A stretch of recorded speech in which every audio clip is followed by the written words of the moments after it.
Bueno, estimado, entonces, ¿partimos, Claudio? Perfecto. Dale, vamos, Gonzalo.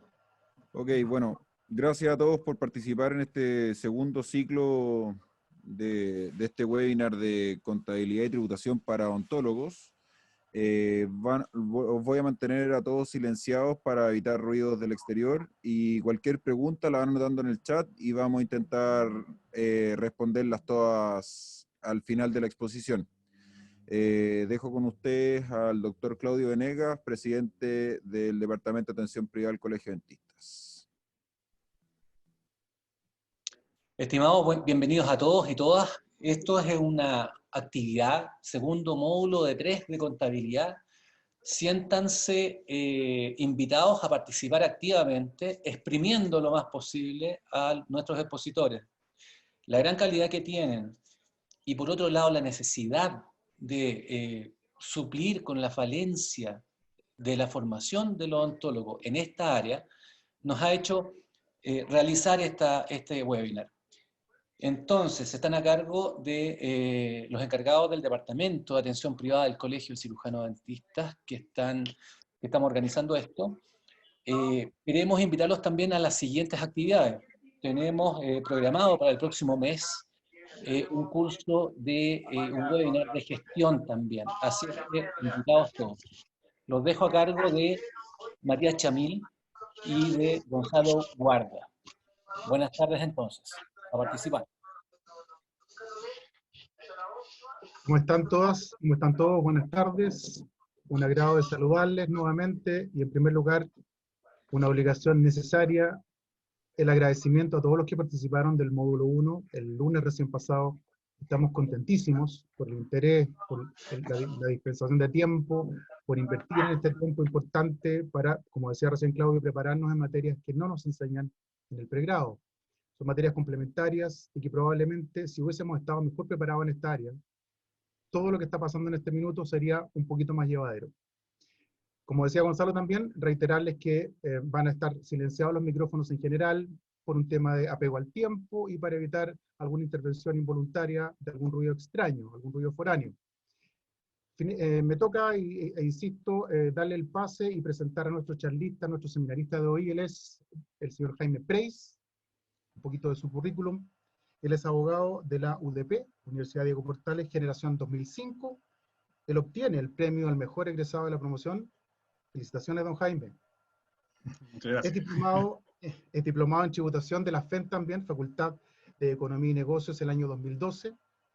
Es magíster en tributación de la misma FEN, Facultad de Economía y Negocios, el año 2015. Tiene un máster en estudios avanzados en Derecho Financiero y Tributario de la Universidad Complutense de Madrid, España, el recién 2019, el año recién pasado, y actualmente se desempeña como profesor en la Cátedra de Rentas Empresariales del Magíster de Tributación de la FEN, Facultad de Economía y Negocios de la Universidad de Chile. Profesor, el espacio virtual es todo suyo. Adelante y bienvenido. Perfecto, muchas gracias, Matías. Vamos a compartir. Un segundo. Ahí. Perfecto, no sé si se ve ahí. ¿Se ve? Perfectamente, súper bien. Sí. Perfecto, muchas gracias. Bueno, primero, un gusto. También, bueno, les agradecemos, digamos, a ustedes por permitirnos también hacer esta charla. La verdad es que para nosotros es súper interesante, nos gusta compartir el conocimiento acá. Todos, digamos, claro, los exponentes hemos sido profesores o hacemos estas clases y la verdad es que siempre nos entusiasma poder llevar, digamos, este conocimiento, digamos, a personas que en definitiva de repente no están tan cercanos a nuestra área, pero que entendemos que son cosas que en definitiva son útiles para todos. La idea de hoy es hacer las materias que vamos a hablar hoy día no son tan contables, sino que son más bien legales. Yo les comentaba que de repente quizás los abogados podemos ser de repente quizás un poquito más lateros, pero vamos a tratar de hacerlo algo práctico, un poco con los elementos más importantes que hay que tener en consideración cuando uno pretende constituir una sociedad o formar una empresa. ¿Ya? Eso vamos a hablar en términos generales, vamos a hablar también un poquito de qué es lo que pasa con el IVA, ¿cierto? En el webinar pasado estuvimos hablando de cuáles eran las formas de tributación, las rentas del trabajo, las rentas del capital, cómo operaba ¿cierto? La tributación a nivel de la empresa, cómo opera a nivel de las personas naturales. Y hoy día vamos a llevar eso a nivel de la sociedad y vamos a hablar también un poco del tema del IVA. ¿Ya? Bueno, lo primero, y esto es algo que probablemente mucha gente no se cuestiona, y que quizás es un error de la gente que no está metida necesariamente en el mundo empresarial, que es preguntarse, bueno, ¿cuáles son las cosas que yo tengo que tener en consideración al momento de organizarme jurídicamente? Primero, bueno, ¿voy a ser empresa o no voy a ser empresa? ¿Qué es empresa? ¿Cierto? Y esta es una definición, de hecho, que hace el Servicio de Impuestos Internos, que entiende por empresa a toda organización conformada por recursos humanos, materiales y financieros, ordenados bajo una dirección para el logro de los fines económicos, sociales, culturales o benéficos, y dotado de una individualidad legal determinada. O sea, lo importante es que si estamos pensando en empresa, sin perjuicio que vamos a ver que existen obviamente las empresas individuales, las empresas de responsabilidad individual de responsabilidad limitada, la lógica de la empresa es que existe un conjunto de elementos que determinan que estamos frente a una empresa, ¿ya? Y esos elementos son recursos humanos, materiales y financieros, ¿ya? Ahora, ok, cuando yo decido que quiero formar una empresa, la pregunta es, bueno, ¿qué cosas debiera yo tener en consideración al momento de tomar esa opción? Y lo primero, quizá, que es algo que ya comentamos, digamos, en la clase pasada, es el tema de la tributación. O sea, tenemos siempre aquí a un acreedor, ¿cierto?, que está ahí mirando, y que va a ser parte, digamos, de las cosas que eventualmente van a descontar nuestros ingresos. Y por ende el tema tributario siempre es súper relevante, ¿cierto? Entonces tenemos que tener claro, bueno, ¿cuál va a ser la tasa de tributación que se me va a aplicar si es que yo formo una empresa de un tipo o de otro, o al régimen al cual me sujeto? En la clase anterior veíamos que hoy día tenemos 3 regímenes tributarios, ¿cierto? Un régimen de carácter general, donde la empresa tributa con una tasa del 27%, las personas tributan con tasa de hasta el 40%, y lo que paga la sociedad opera como crédito solamente en un 65% en contra de los impuestos personales al momento en que se retira la plata, ¿cierto?, de la sociedad. Ese es el régimen general. Después teníamos el régimen PYME, ¿cierto? El primero que operaba en base a retiro, en base a ingresos y gastos, con una tasa del 25%, y finalmente, que es el 14 de 3, ¿cierto? Y finalmente teníamos el 14 de 8, que es el régimen de atribución, donde simplemente la sociedad no tributa con impuestos de primera categoría, sino que todo se entiende atribuido a las personas naturales para efectos de aplicar la tasa del global complementaria. Entonces, bueno, cuando nos queremos ordenar como empresa, esto es uno de los elementos probablemente más relevantes. Bueno, ¿cómo voy a tributar? Dependiendo también del tipo de régimen que quiero elegir y cuál es el régimen que más me conviene. Lo otro que también deberíamos preguntarnos es, bueno, a ver, ¿cómo me voy a financiar? Porque uno puede, en términos generales, o se financia vía deuda o se financia vía capital. No es lo mismo, el capital probablemente va a ser más barato que la deuda. No voy a tener, si yo me asocio con alguien, en vez de pedirle un préstamo al banco, y eventualmente tengo un socio que es inversionista, ¿cierto? Lo que el inversionista va a estar esperando, su retorno, van a ser los dividendos, no intereses. Por ende, va al riesgo conmigo. Entonces, ahí, bueno, yo tengo que definir, ¿me convendrá irme con socio o me convendrá de repente ir solo y financiarme con banco?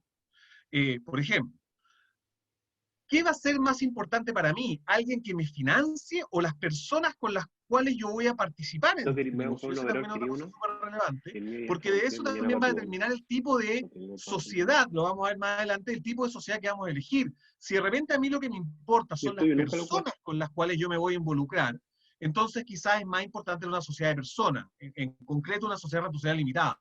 Si en cambio a mí lo que me interesa principalmente son la inversión más que la persona con la cual yo me asocio, entonces quizás va a ser mejor tener una sociedad anónima o una sociedad por acciones. Vamos a ver cuáles son las ventajas o desventajas en cada caso. La limitación de la responsabilidad. Oye, ¿puedo yo actuar como una empresa sin constituir ninguna sociedad? Bueno, efectivamente puedo hacerlo, lo vamos a ver. Es lo que se denomina los empresarios individuales, que no es lo mismo que la empresa individual de responsabilidad limitada. Vamos a ver que son cosas distintas. Y eso, uno de los elementos, por ejemplo, que tiene, es que yo como persona natural voy a poder actuar en los negocios, pero si es que no constituyo ninguna persona jurídica, entonces toda la responsabilidad asociada a ese negocio recae en mi persona y por tanto en mis bienes, ¿cierto? La cantidad de personas también es fundamental. No es lo mismo tener una sociedad, digamos, de 50, 60 personas que una de 2. También vamos a ver que eso va a ser algo relevante a considerar antes de organizarme. Si yo espero generar una serie de inversionistas para hacer mi negocio, probablemente va a ser más lo que una sociedad de capital, porque además me va a permitir también tener más partícipes, lo que por ejemplo no ocurre en la sociedad responsable limitada, que tienen un límite de cantidad de socios. La forma de administración, el tipo de sociedad también va a determinar cómo voy a poder yo administrar esa sociedad. ¿Va a tener una administración de carácter reglado? ¿Voy a tener que cumplir algunas normas establecidas en la ley? ¿O voy a ser libre de poner la forma de administración que yo quiera? ¿Cómo voy a querer hacerlo? Otra cosa que también tengo que analizar antes de determinar cómo me constituyo. ¿Cómo van a participar cada uno de los socios? ¿Van a ser socios gestores o van a ser simplemente socios inversionistas? ¿Qué pasa ante el fallecimiento? Vamos a ver que, por ejemplo, las empresas individuales de responsabilidad limitada, cuando una persona fallece, la sociedad, si es que no se determina un gerente para continuar con el giro, la sociedad se termina. Entonces, chuta, quizás yo tengo que evaluar si realmente me conviene en una empresa individual de responsabilidad limitada, o alternativa 2, quizás una sociedad por acciones, que eso no va a ocurrir, ¿ya? Entonces, otra cosa que también es importante, aparte, si yo tengo una empresa individual, probablemente el giro de esa empresa, si yo, por ejemplo, quiero hacer un negocio de carácter familiar, ¿cierto? El giro de esa empresa probablemente va a ser más fácil mantenerlo el día de mi fallecimiento, o mis familiares, ¿cierto? Va a ser más fácil mantenerlo con una sociedad de un tipo que de otra. Eso también es algo importante, y por eso, ¿qué es lo que pasa con la continuidad de la empresa después del fallecimiento? Otra cosa que también tenemos que tener en consideración. Lo otro, que es algo que quizás uno de repente no se lo pregunta mucho, uno dice, oye, ¿sabes qué? Voy a armar una sociedad, voy a partir, voy a echarle para adelante nomás, ¿cierto? Pero tenemos que tener presente algo, que cuando yo me uno con otra persona a hacer una sociedad, de algún modo estoy limitando mi libertad de desarrollar negocios. O sea, la lógica de la sociedad, o lo que se genera, incluso la misma ley lo establece en el Código de Comercio, se establece una prohibición para explotar por cuenta propia el mismo ramo de industria en que opera la sociedad. Entonces, esas son cosas importantes de tener en consideración, porque, por ejemplo, si yo soy odontólogo, ¿cierto? Y me asocio con otro odontólogo, bueno, ojo, porque entonces no voy a poder, en principio, ¿cierto? No voy a poder empezar a prestar mis servicios yo solo y olvidarme que tengo una sociedad, ¿ya? Entonces, eso también es algo que tenemos que tener presente, o al menos tenerlo presente para ver si al organizarme, quizás tengo que establecer algún tipo de pacto o algo que me permita, yo quiero mantener cierta libertad, bueno, que me permita mantener cierta libertad. Algo que también tenemos que tener presente antes de hacer la sociedad, ¿cierto? Y finalmente, algo que no es menor, ¿cierto? Bueno, ¿cuáles son los costos de administración? Evidentemente, una sociedad que es más grande, ¿cierto? Es más compleja, y por ende va a tener otro tipo de costos. A partir, digamos, los temas de contabilidad, ¿cierto? Que ya van a generar, digamos, un primer costo que antes eventualmente no tenía, ¿ya? Entonces, todas estas consideraciones son cosas que nos parece que se tienen que tener en cuenta al momento de definir, bueno, me constituyo o no me constituyo como sociedad, me voy solo, me voy con alguien. Bueno, todos son elementos que creo que todos ustedes debieran tener en consideración antes de, y analizarlos antes de armar un negocio y echarle para adelante, ¿ya? Vamos a ver entonces, bueno, cuáles son las formas de organización jurídica en las cuales podríamos, por medio de las cuales podríamos desarrollar nuestro negocio, ¿cierto? Y vamos a ir, por así decirlo, de menos a más. Vamos a ir un poco de lo que es lo más simple a lo que podría ser lo más complejo. Lo primero es lo que les decía al principio, el empresario unipersonal. El empresario unipersonal, no existe una ley que regule el empresario unipersonal, sino que más bien esto, de algún modo, es una figura de carácter jurídico tributario, ¿ya? El empresario unipersonal es la misma persona natural, es el mismo root, o sea, el root de Jaime es el mismo root que después opera como si fuese una empresa. Por eso es una persona natural, pero que desarrolla actividades gravadas con el impuesto de primera categoría. ¿Qué es lo que significa eso? El impuesto de primera categoría, recordemos, es aquel que trata sobre las rentas en que predomina el capital más que el esfuerzo personal. Entonces, si yo quiero armar una empresa unipersonal, tengo que estar pensando que estoy armando una empresa, ¿ya?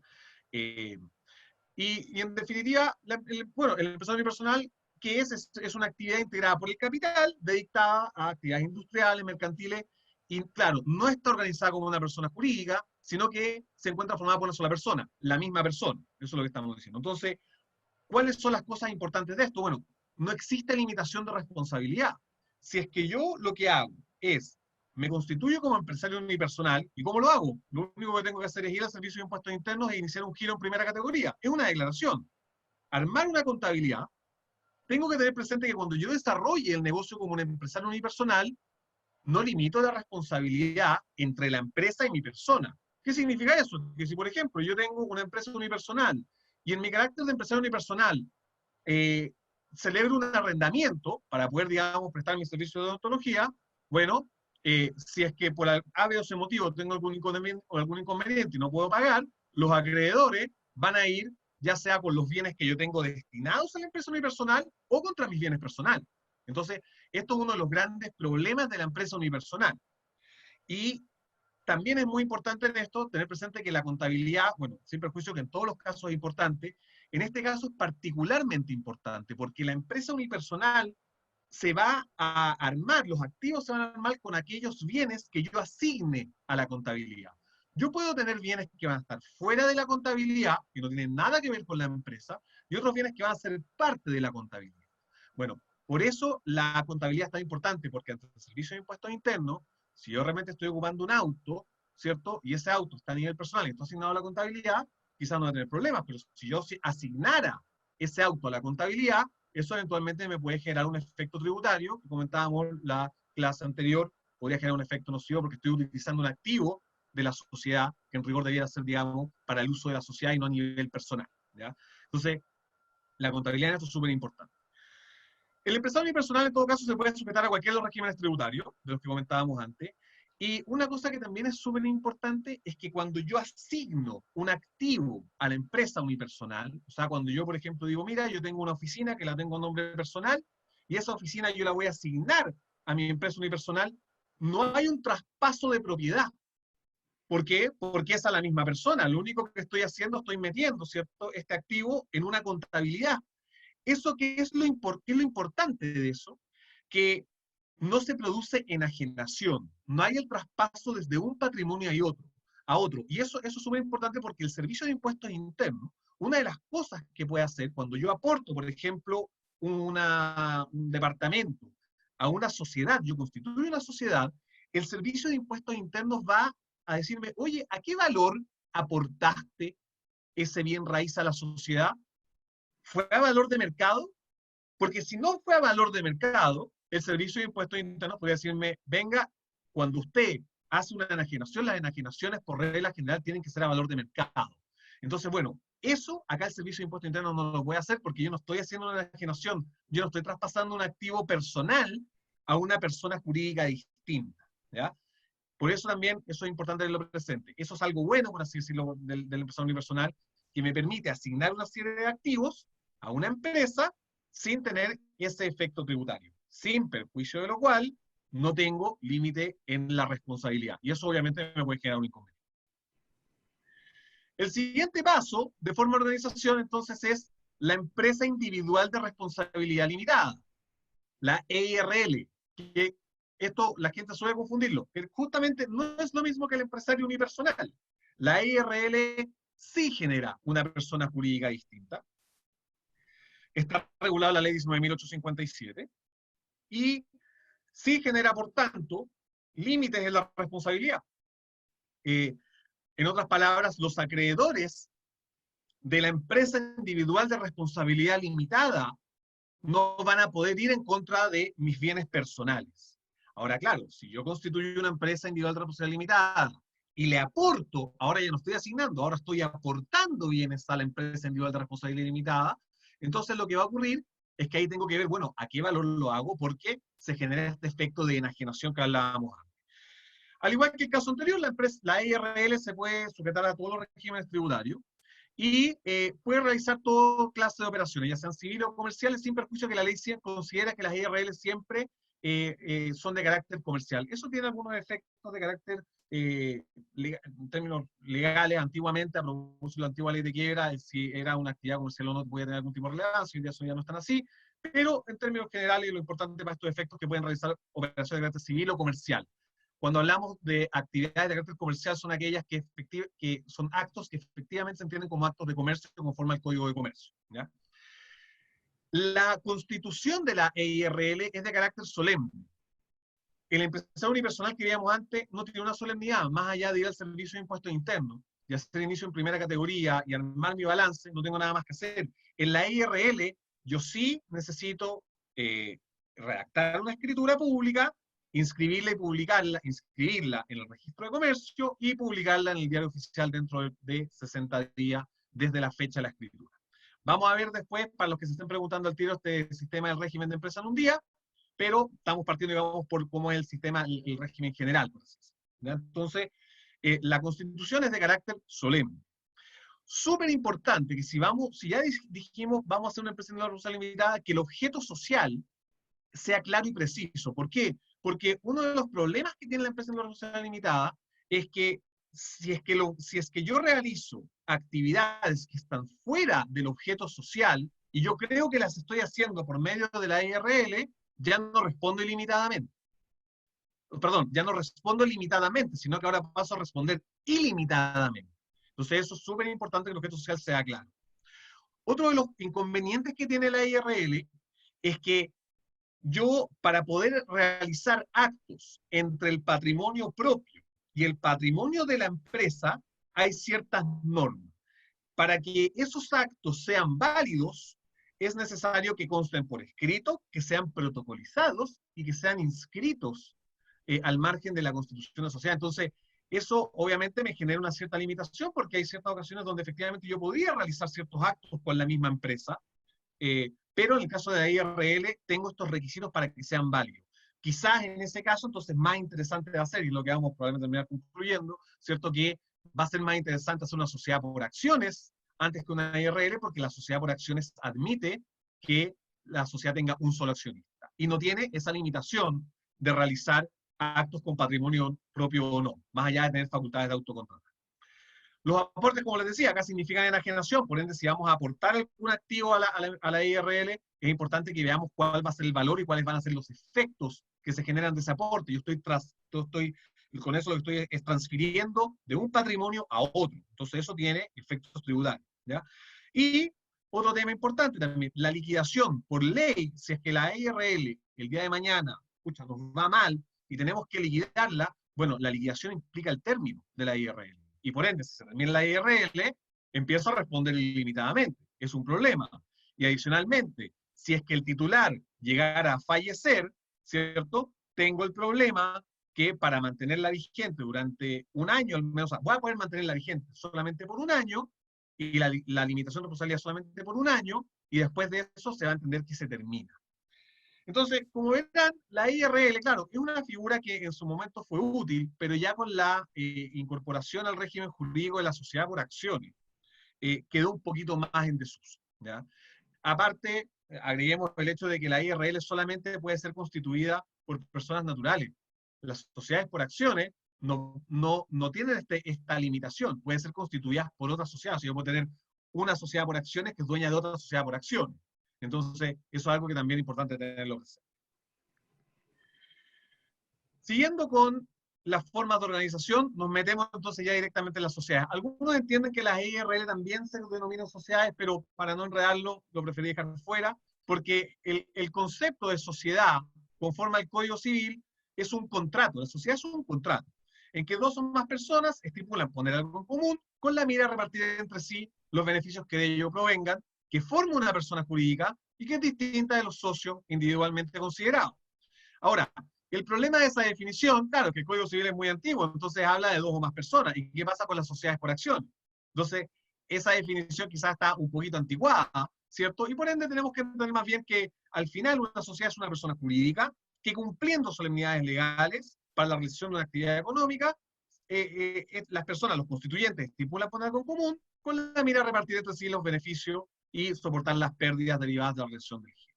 Eso es, en términos generales, lo que es una sociedad. O sea, en definitiva, es un contrato, hay que cumplir ciertas solemnidades y los elementos importantes es que hay aporte, ¿ya? ¿Cuáles son los elementos o requisitos de la sociedad? Bueno, primero, siempre se habla de que todo acto jurídico hay ciertos elementos o requisitos comunes, ¿ya? Que son la capacidad, la voluntad del objeto y causa. No vamos a entrar a definir exactamente qué es el objeto, qué es la causa, hay varias discusiones, qué es la voluntad, pero sí creo que es interesante saber el tema de la capacidad, ¿ya? ¿Por qué? Porque si es que por algún motivo a alguien se le ocurre constituir una sociedad, una sociedad colectiva comercial, tiene que tener presente que hay ciertas limitaciones que tienen que ver con el menor adulto. El menor adulto, ¿cierto? No puede constituir una sociedad si no es previa autorización especial. El menor adulto es la persona que es menor de 18 años y mayor de 14 en el caso de los hombres y mayor de 12 en el caso de las mujeres. Estos son los menores adultos, ¿ya? Que por regla general tienen capacidad, ¿cierto? Pero en ese tipo de sociedad requiere autorización judicial. Y en el caso de la mujer, es uno de los pocos casos donde se mantiene esta tontera, ¿cierto?, de tener como que fuesen incapaces y donde requiere la autorización del menor cuando no tienen separación, digamos, separación de vida. Entonces, que no esté totalmente separada de vida.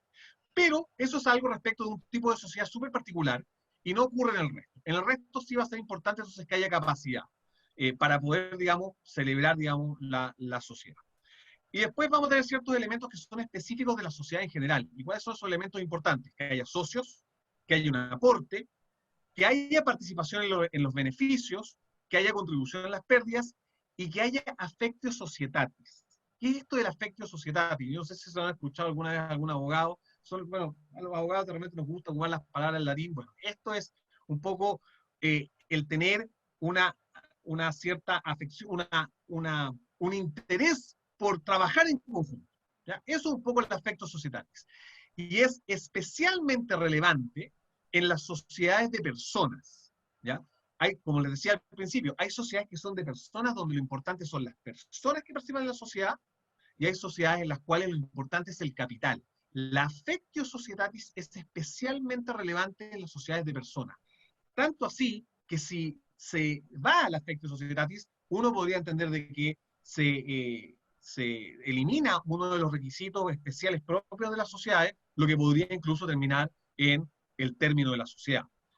Algo que es más difícil en las sociedades por acciones, donde la lógica es que lo importante es el capital y por ende hay mayor libertad de entrar y salir de una sociedad. La affectio societatis también, por ejemplo, va a implicar que en una sociedad de responsabilidad limitada yo no voy a poder llegar y ceder mi participación. Voy a requerir el acuerdo unánime de todos los socios, ¿ya? Entonces, por eso ese elemento es súper importante. Y es un elemento que es particularmente importante en las sociedades de personas. Si nos vamos ya directamente a la clasificación de las sociedades, mira, partí por hablar de estas sociedades, las colectivas y las en comandita. Hoy en día son bastante poco usadas, pero creo que es importante conocerlas, qué es lo que son. Las sociedades colectivas son sociedades de personas, en que la administración en general es de carácter libre, pero la responsabilidad es ilimitada. Este tipo de sociedades son sociedades antiguas que están reguladas, de hecho, en el Código Civil y en el Código de Comercio, en que no se entendía esto, que había una limitación de la responsabilidad del socio que aportaba, ¿ya? La única diferencia entre una colectiva civil y una comercial es que la colectiva civil, siendo la responsabilidad ilimitada, es a prorrata, o sea, cada quien responde ilimitadamente con sus bienes por el porcentaje de participación que tenga en la sociedad. Y se forma en forma consensual, basta el mero acuerdo, no tengo que hacer ninguna solemnidad. En cambio, en las sociedades colectivas comerciales, la responsabilidad también es ilimitada, pero todos los socios responden en forma solidaria de las obligaciones de la sociedad. Y en ese caso sí es solemne, requiere una escritura, requiere inscripción, requiere publicación. Como es una sociedad de personas, ya sea la colectiva civil o comercial, los socios no pueden ceder su cuota sin el consentimiento del resto. Y en el caso de las encomanditas, las encomanditas son una forma jurídica distinta, donde vamos a tener dos tipos de socios, que son los comanditarios. Los comanditarios son aquellos que simplemente aportan bienes para constituir el capital, respecto de ellos hay responsabilidad limitada, y están los gestores, que son aquellos que están a cargo de la administración exclusiva de la sociedad, y que ellos sí tienen responsabilidad ilimitada, ¿ya? Hay tres tipos de comandita: civil, comercial, dependiendo del objeto, y por acciones, que se asemejan, ¿cierto?, donde el capital está formado por acciones. Como les decía, estas sociedades probablemente en términos prácticos no son lo más relevante para lo que nos importa en este momento. La verdad es que están bastante en desuso, ¿cierto? Y por ende, solamente las comento para que si alguien dice, oye, tengo una sociedad colectiva, chuta, ya, al menos saber de qué se trata, ¿cierto? Y cuáles son los eventuales efectos que puede tener. Entonces, vámonos mejor quizás a una que sí nos importa, que es la sociedad de responsabilidad limitada, ¿cierto? Muy común, muy utilizada. La sociedad de responsabilidad limitada primero está regulada en una ley especial, que es la ley 3.918. La sociedad de responsabilidad limitada es también una sociedad solemne. O sea, ¿qué significa eso? Que para constituirla yo requiero escritura pública, tengo que hacer un extracto de esa escritura, que tengo que inscribir en el registro de comercio y publicarlo en el diario oficial, todo eso dentro del plazo de 60 días. Genera persona jurídica distinta y genera limitación de responsabilidad, ¿ya? Importante, si yo estoy desarrollando un negocio, ¿cierto? Va a ser súper importante, ya sabíamos, ¿cierto?, que no quiero responder con mis bienes propios, por ende, la responsabilidad limitada, en ese sentido, es algo bueno, ¿cierto? No tiene, por normativa, no está obligada a tener un sistema de fiscalización interno o externo. O sea, ¿qué significa eso? No hay ninguna obligación de carácter legal que me obligue a mí, por ejemplo, a tener auditores o a tener, digamos, inspectores de cuenta, como si íbamos a ver que existen las sociedades anónimas. Y tampoco hay entidades externas, como la CMF, ¿cierto?, que me fiscalicen. Eso también es algo importante. Lo otro que también es interesante sobre la responsabilidad limitada es que hay libertad para establecer la forma de administración. Y eso, plena libertad. ¿Qué significa eso? Yo puedo tener que los socios todos administren en conjunto, que administre uno de los socios, que la administración no sea de un socio, que la administración sea por un directorio, y así. Entonces, puedo generar el sistema de administración que más me acomode, ¿ya? Y, por último, el tema de la cesión de los derechos, como les decía, como esto es una sociedad de personas, para yo poder ceder los derechos, requiero el acuerdo de todos los socios. Entonces, antes de meterme a una SRL, tengo que evaluar realmente si quiero mantenerme en el tiempo con las personas con las que estoy metido, ¿cierto? Porque si me quiero salir, eventualmente puede ser, podría tener una complicación. Las ventajas, bueno, la separación entre el patrimonio personal y el social, ¿cierto? La limitación de responsabilidad, la administración simple. Y lo otro que también es interesante es que el capital no es relevante necesariamente. Aquí voy con esto, en que en la sociedad de responsabilidad limitada, yo puedo distinguir entre lo que es mi participación en el capital y mi participación en las utilidades. Por ejemplo, yo con Raúl perfectamente podríamos constituir una SRL donde ambos pusimos 100.000 pesos cada uno. Entonces hay un capital de 200.000 pesos. Y por ende tenemos una participación en el capital, ¿cierto?, de un 50% cada uno. Pero, ¿sabes lo que pasa? Yo trabajo más que Raúl. Entonces creo que corresponde que me lleve más. Lo siento, Raúl, pero bueno, las cosas como son. Entonces, como corresponde que yo me lleve más, entonces llegamos al acuerdo, ¿sabes qué? Mira, como tú vas a estar más involucrado en la sociedad, entonces el reparto de las utilidades no la vamos a hacer conforme a la participación en el capital, sino que llegamos al acuerdo que tú vas a recibir un 60% de la utilidad y yo recibir un 40%. O alternativa 2, vamos a distribuir como se nos plazca. Y lo vamos a definir año a año. También se puede. Y por ende la distribución no tiene por qué ser idéntica a la participación en el capital. Ahora, cosas que hay que tener importantes en esto que tienen que ver con los temas tributarios. La sociedad de responsabilidad limitada, por esta misma circunstancia, se utilizaba mucho para hacer repartos, ¿cierto?, a personas relacionadas a los socios, o sea, familiares, ¿cierto? Bueno, antiguamente eso no era un problema.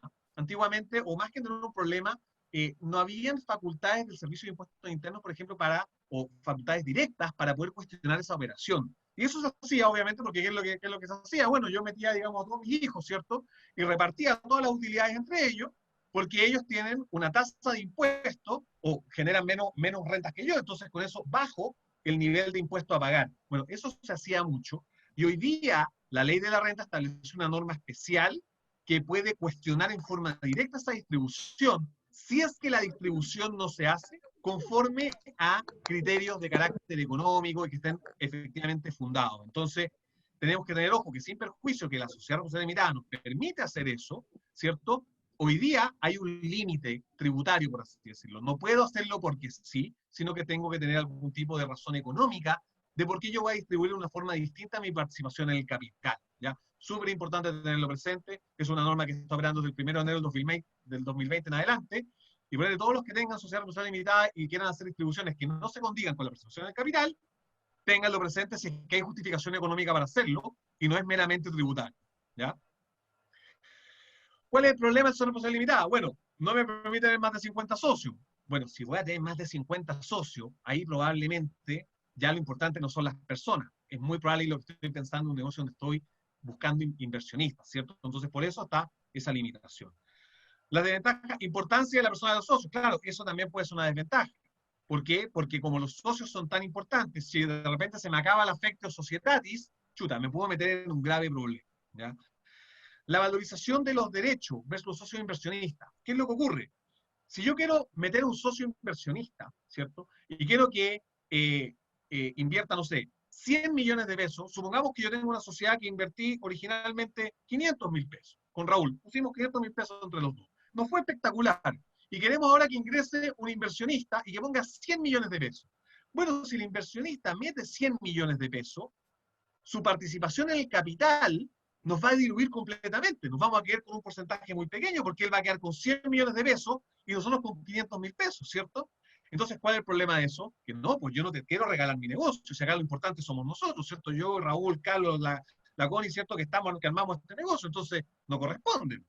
Bueno, entonces ese es el problema que tiene Sociedad por Acciones Limitada, que no me permite manejar la participación en el capital como si, por ejemplo, me lo permitiría una sociedad por acciones, donde yo pueda hacer acciones serie A, serie B, y por ende, si quiero meter un inversionista, que no implique su ingreso una dilución tan importante del resto de los accionistas, ¿ya? Por eso también es importante que si estoy pensando en sociedad limitada, quizás para comenzar pueda ser algo bueno, pero el día de mañana puede ser que no sea lo más útil. Y por ende, ahí vamos a ver si eventualmente vamos a tener que transformarlo, ¿ya?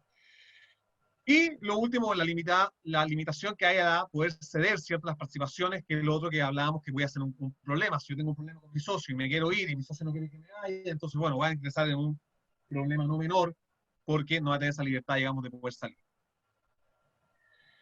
Después, entramos a la sociedad de capital, las sociedades anónimas. Vamos a partir por la que es más compleja, por así decirlo. La sociedad anónima también es solemne, se hace por escritura pública, inscripción y publicación en el diario oficial, genera personalidad jurídica, genera limitación de la responsabilidad hasta el monto de los aportes, tiene por regulación obligación de fiscalización interna y en ciertos casos externa.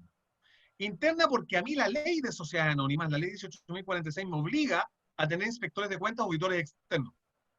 Entonces, eso es algo que obviamente es importante considerar porque tiene costos, ¿cierto? Y porque eventualmente puede afectar mi operatividad.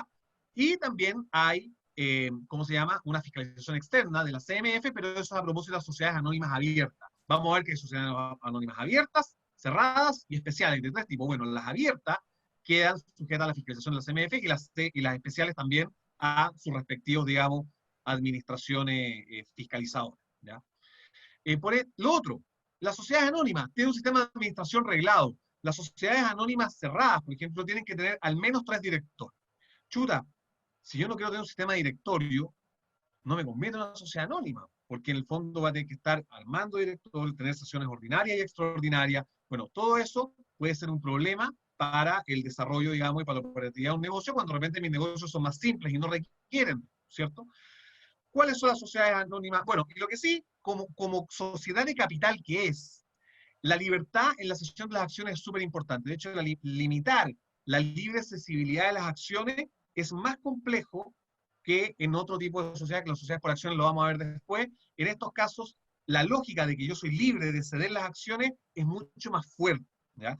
Entonces, una sociedad anónima, limitar eso va a ser más complejo, y si es que eventualmente a mí igual me interesa tener a las personas que no lleguen y se me vayan nomás, quizás me va a convenir otro tipo jurídico que es sociedad por acciones, que es el que vamos a ver.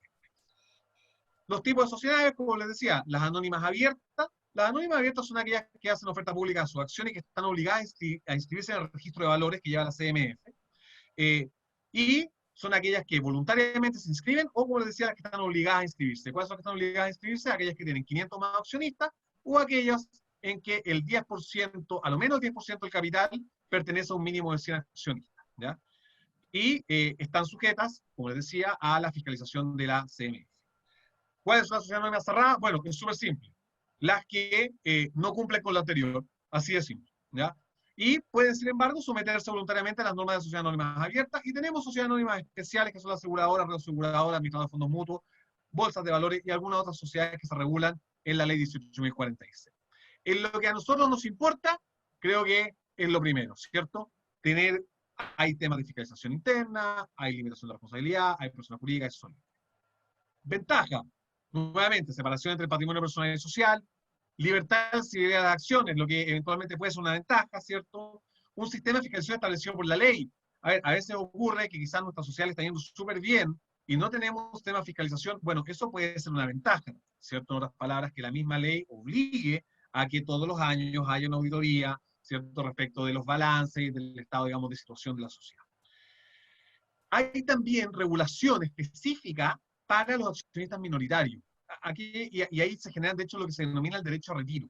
Hay ciertos acuerdos. Los acuerdos de las sociedades anónimas, en general, de los accionistas se toman por juntas, ¿ya?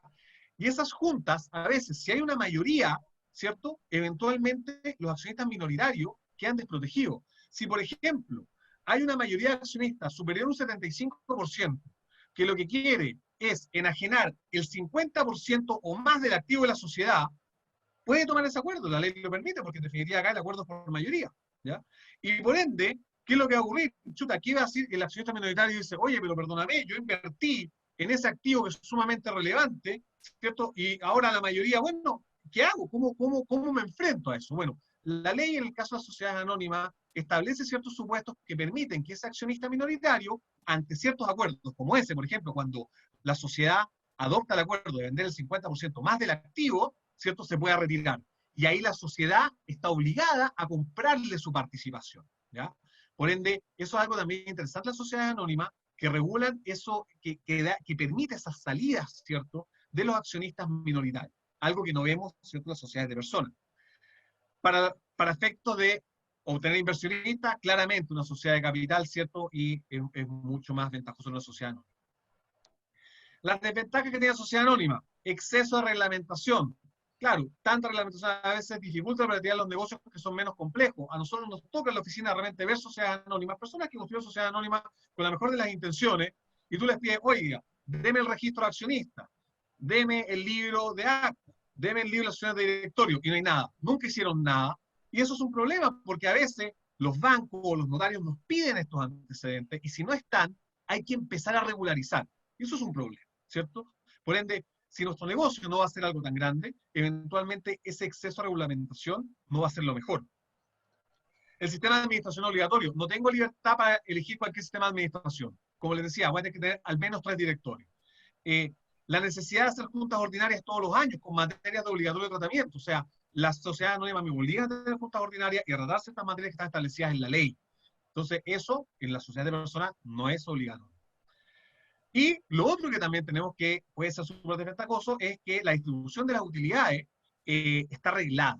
La ley de sociedades anónimas a mí me dice que yo solamente puedo distribuir las utilidades líquidas y tengo la obligación de absorber las pérdidas acumuladas antes de hacer esa distribución.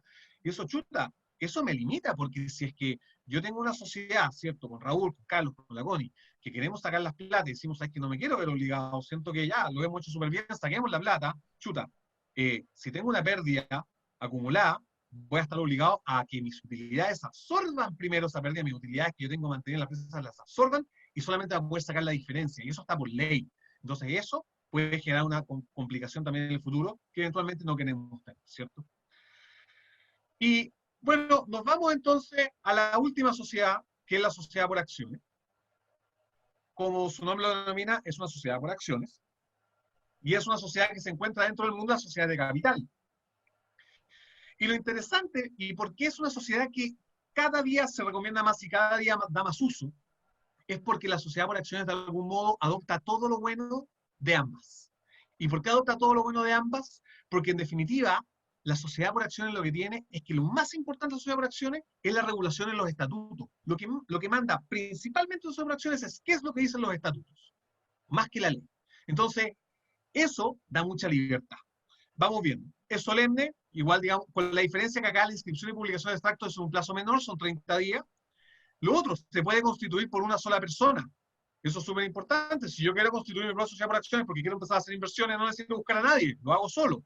Si quiero aparte constituir una sociedad por acciones y después que esa sociedad por acciones constituya otra sociedad por acciones y así sucesivamente, y hacer una cascada, ¿cierto?, de sociedades, puedo hacerlo, no tengo problema.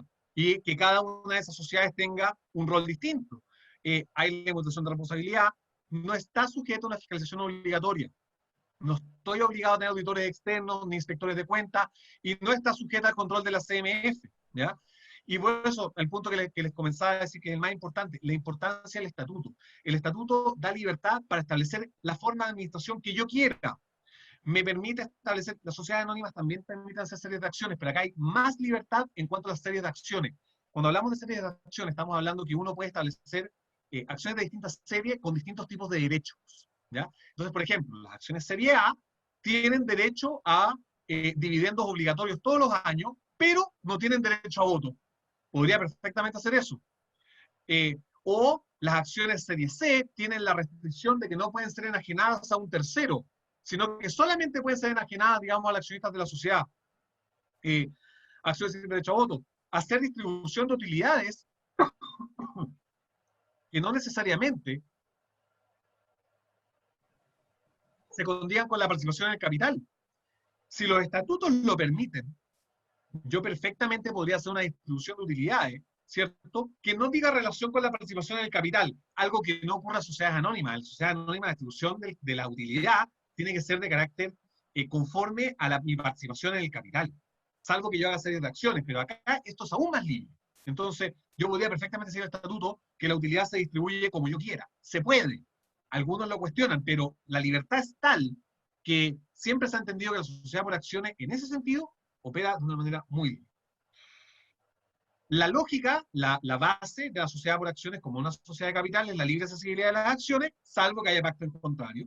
Y, como les decía, hay una mayor libertad para regular la limitación a las ventas de acciones que lo que hay en las sociedades anónimas.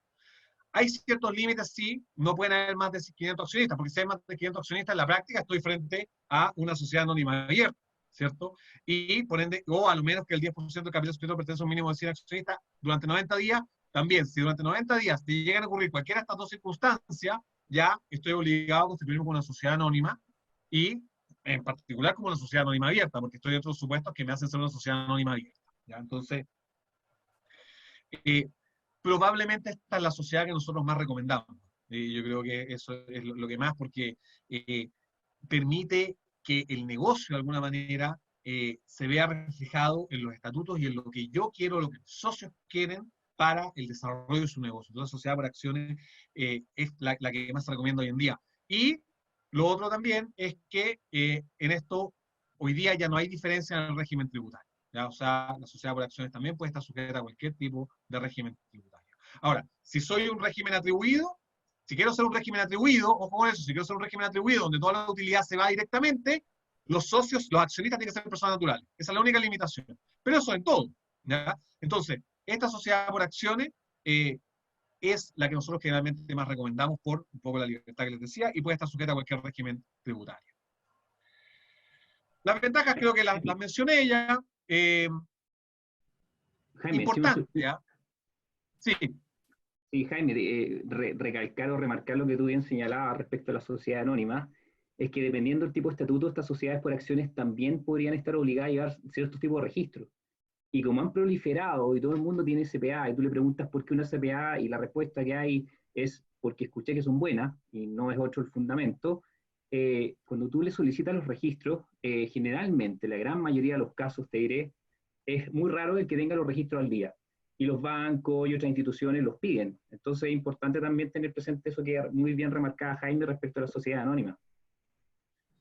Mira, tremendo puntazo. Muchas gracias, Carlos, porque efectivamente la sociedad por acciones, por ley, sí tiene la obligación de llevar, por ejemplo, el registro de accionistas. Lo que pasa es que permite, por ejemplo, llevarlo en forma electrónica, ¿ya? Pero hay que tenerlo. O sea, lo que dice Carlos es muy cierto. Y adicionalmente, y eso me lleva, de hecho, al siguiente punto, quiere decir que cuando el estatuto no regula algo, se aplica en forma supletoria al Código de Comercio y en forma supletoria después la Ley de Sociedades Anónimas.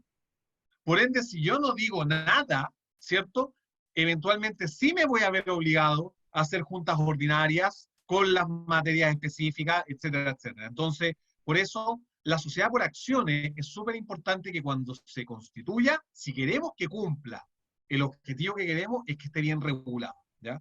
Eso me va a llevar, de hecho, al comentario de las empresas en un día y por qué nosotros en general no nos gustan tanto, sin perjuicio que obviamente cada quien es libre, digamos, de hacer las cosas como quiera, ¿cierto? Pero vamos a hablar de por qué eso es una de las cosas que a veces se generan, ¿ya? Otra cosa también interesante de la sociedad por acciones es que me permite hacer acuerdos sin formas de junta.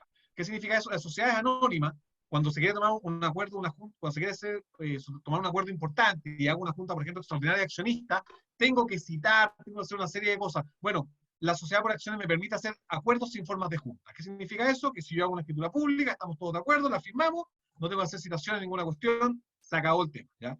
Eso es otra cosa que también facilita la sociedad por acciones.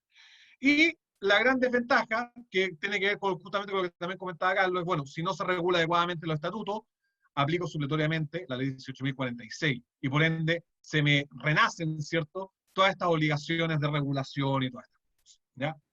Entonces, finalmente, pero muy rápido, hay otras formas de organización jurídica que no implican la generación de una persona jurídica, que son las asociaciones de cuenta de participación y los joint ventures. Estos son contratos, en la práctica son contratos. Por ejemplo, la asociación de cuenta de participación es un contrato que está regulado en el Código de Comercio, ¿ya? Y en el cual dos o más comerciantes toman interés en una o muchas operaciones mercantiles, que debe ejecutar uno de ellos. Hay un gestor, ¿cierto?, que opera su solo nombre bajo crédito personal y que está a cargo de rendir cuenta y dividir con los asociados, con los partícipes. Es un contrato, no genera, cuando lo escuchen, bueno, esto es simplemente un contrato, no genera persona jurídica, no hay limitación de responsabilidad, y la situación tributaria también va a depender de si es que es posible acreditar las participaciones o no. Si es que no se acreditan las participaciones, quien tiene que tributar por las rentas de la asociación es el gestor. En cambio, si se aprueban las participaciones, quienes tributan es cada partícipe conforme a la parte que le corresponde, ¿ya?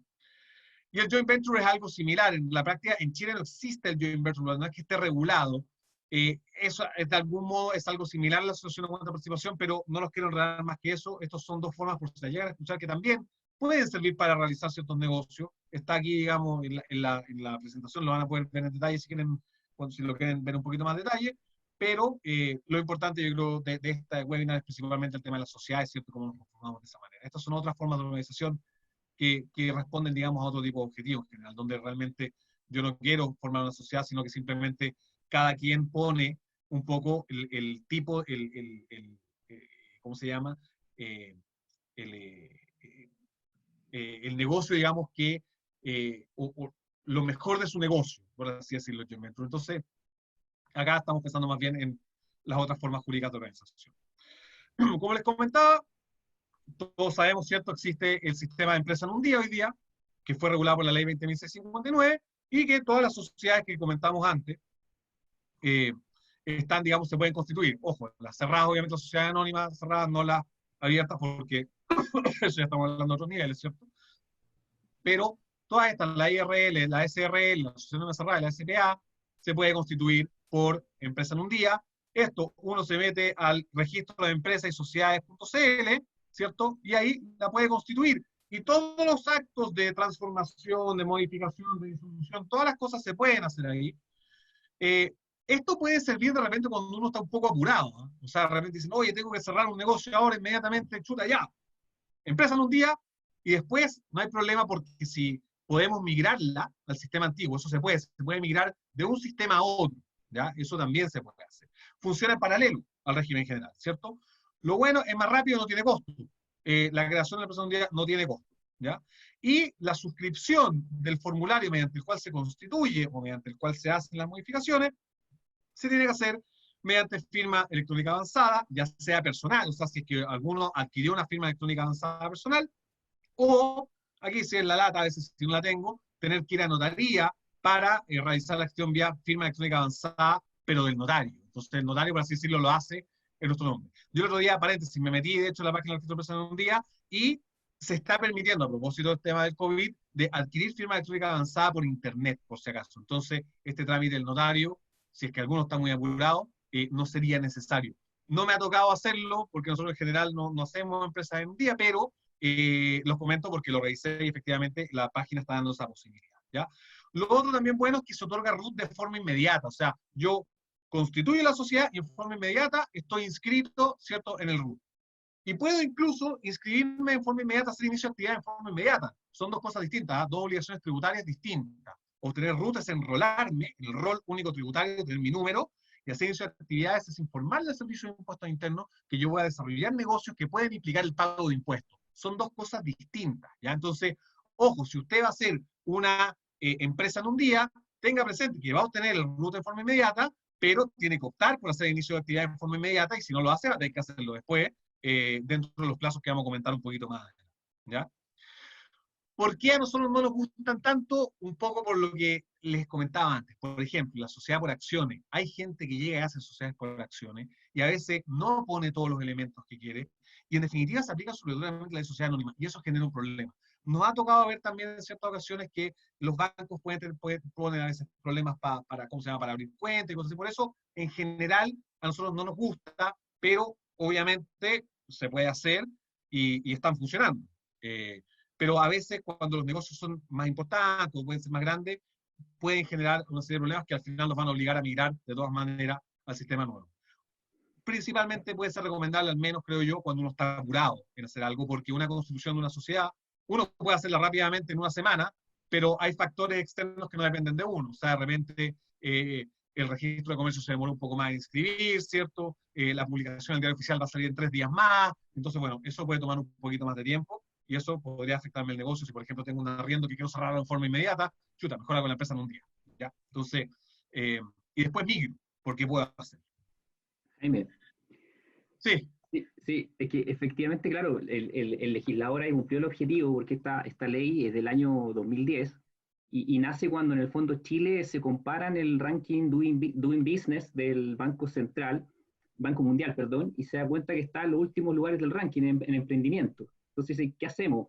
Y sacaron esta ley tipo formularios rápidos y nos da mucho pie a redactar de repente un estatuto un poquito más desarrollado, con otro fin. Entonces, por eso generalmente nosotros no las recomendamos mucho. Y los bancos también, en un principio, las miraban también no muy de buena forma, la verdad.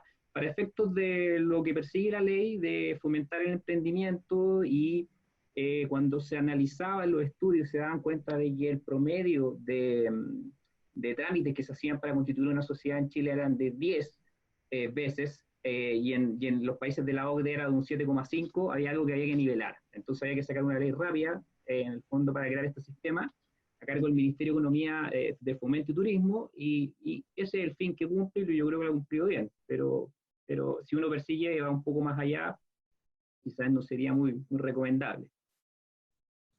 Totalmente de acuerdo. Oye, vamos a pasar ahora, bueno, terminamos con el tema de las formas jurídicas, ¿cierto? La idea con esto es que ustedes puedan ver, bueno, qué es lo que más les acomoda, que tengan los elementos, que sepan más o menos qué es lo que implica un tipo de sociedad, otro tipo de sociedad, cómo se constituye. Son las cosas que nos interesaba, digamos, en este webinar, en esa parte, digamos, de la presentación. Vamos a hablar un poquito del IVA, porque yo creo que eso siempre es algo que nos preocupa, ¿cierto? Como odontólogos, obviamente, me imagino que les preocupa, oye, tengo que pagar IVA. Oye, si me constituyo como empresa, tengo que pagar IVA, y si es que no me constituyo como empresa, ¿no tengo que pagar IVA? No, el IVA no depende, primero, el IVA no depende si es que yo soy empresa o soy persona natural.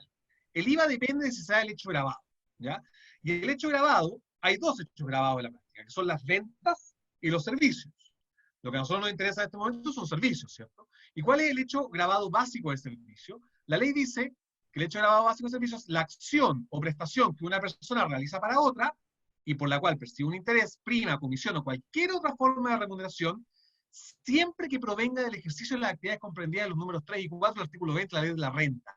Esta definición es súper enredada, es sumamente criticada, porque en definitiva, es difícil decir, ok, entonces, si yo realizo una actividad, un servicio, recibo una remuneración, ok, voy bien, pero tiene que venir de cierto tipo de actividades, y no me lo dice la misma ley, sino que me lo dice otra ley, que es la ley de la renta. Bueno, ese es un problema, digamos, legislativo que todavía no se soluciona, y bueno, no se solucionó tampoco ahora. ¿Qué es lo que entiende además la ley por prestador de servicio? Pero cualquier persona natural o jurídica, incluyendo las comunidades sociales de hecho, que preste servicios en forma habitual o esporádica. Esto es importante porque no es necesario que yo preste un servicio en forma habitual para que haga efecto con IVA. Puede ser que lo preste una sola vez. Y si estoy dentro de esas actividades, voy a tener que emitir una factura con IVA.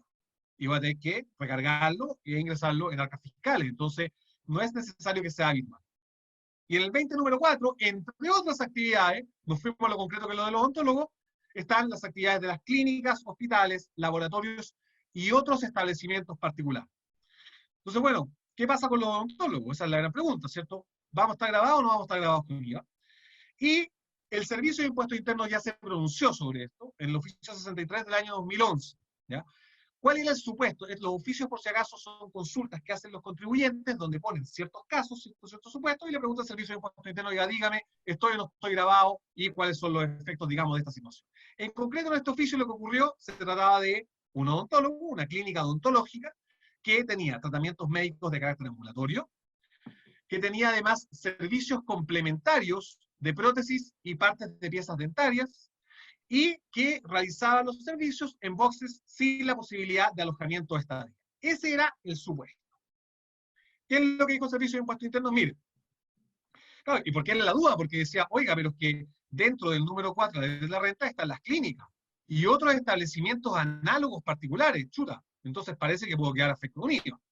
Lo que el servicio dijo es, mire, la actividad desarrollada por centros médicos y en la medida que los servicios consistan solo en la prestación exclusiva de servicios médicos ambulatorios, sin que proporcionen alojamiento, estadía o alimentación, o determinados tratamientos médicos para resguardar su ciudad propios de los hospitales, tal actividad se clasifica en el número 5 del artículo 20, y por ende no se encontraría grabado con el impuesto al valor agregado. O sea, en este caso, cuando estamos frente a tratamientos médicos de carácter ambulatorio, donde no hay alojamiento, donde yo no doy prestación de servicios de alimentación o estadía, entonces en esos casos no estoy frente a una clínica, no estoy frente a un establecimiento análogo, ¿ya? Por ende, en principio no estaría grabado. Pero todavía nos queda el tema de los laboratorios, porque los laboratorios están incluidos ahí. Entonces, bueno, este servicio de laboratorio complementario, ¿está o no está grabado con IVA? Y ahí el Servicio de Impuestos Internos lo que hizo fue remitirse a la definición del laboratorio que está establecida en la ley.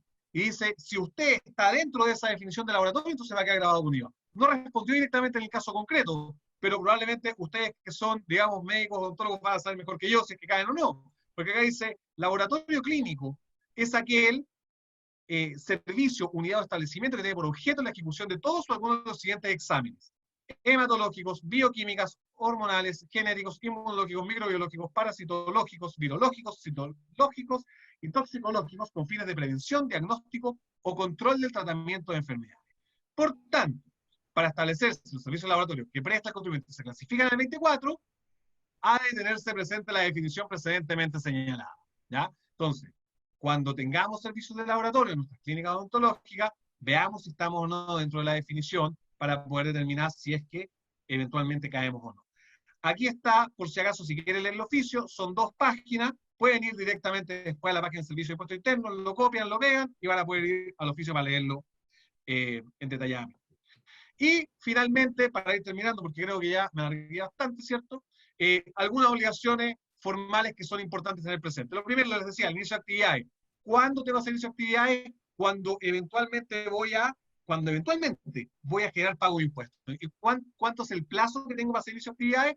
Son los 2 meses siguientes a aquel en que se inicia efectivamente las actividades. O sea, si yo hoy día 13 de agosto inicié realmente mi actividad y voy a empezar a vender y hacer cosas, entonces puedo generar pago de impuestos, tengo que hacer esa actividad, estoy obligado a hacerlo hasta septiembre, hasta el último día de septiembre, porque es en los 2 meses siguientes a aquel en que se inicia la actividad. No son los 2 meses siguientes desde el mismo día, ¿ya? La obtención de RUT, también dijimos, tener un domicilio tributario, se va a tener que declarar un domicilio tributario ante el Servicio de Impuestos Internos, ¿ya? Y ahí va a ser importante que lo tengamos presente al momento de armar mi sociedad o de querer ordenarlo, decir, oye, ¿cuál va a ser nuestro domicilio? Me tendré que conseguir un domicilio para efectos tributarios. ¿Cuáles son los documentos que tengo que tener? Un contrato de arriendo, una autorización de uso de domicilio. Son esos documentos que el Servicio de Impuestos Internos nos pide para poder acreditar que tengo un domicilio, ¿ya?